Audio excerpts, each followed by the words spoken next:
మీరు ఎవరన్నా అది గోదావరి జలం అంటే కాదు, కృష్ణానది జలాలు. ఒకసారి జాగ్రత్త వినండి, జాగ్రత్త వినండి.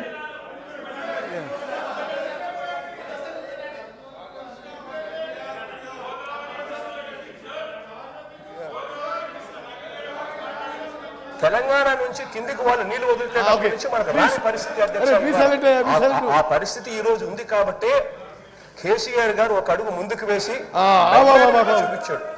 మనకు సంబంధించి కేసీఆర్ గారు అడుగు ముందుకేసి మెగ్నానిమస్ గా తెలంగాణ నీళ్లు మనకిస్తుండు అని ధన్యవాదాలు చెప్తున్నాడు.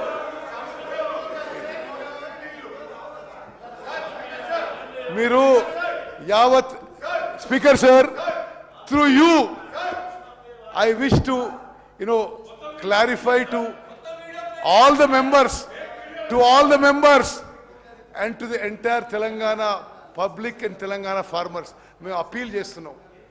మేము తెలంగాణ ప్రాజెక్ట్స్ అప్పచెప్పడానికి సిద్ధంగా లేము.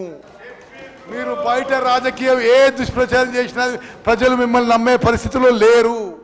మీరు నల్గొండలో సభ పెట్టుకోండి, ఎక్కడ సభ పెట్టుకోండి. తెలంగాణకు చేసిన అన్యాయం కృష్ణా నది జలాలు మీరు మోసం చేసినరు. కృష్ణా రివర్ వాటర్స్ ఆంధ్రప్రదేశ్ దొంగలిస్తే మీరు కోఆపరేట్ చేసినరు. మీరు నల్గొండ పోయే ముందు తెలంగాణ ప్రజల నుంచి కృష్ణా నది జలాల్లో మీరు మోసం చేసినందుకు, అన్యాయం చేసినందుకు క్షమాపణ కోరాలని చెప్పి డిమాండ్ చేస్తూ ముగిస్తున్నారు.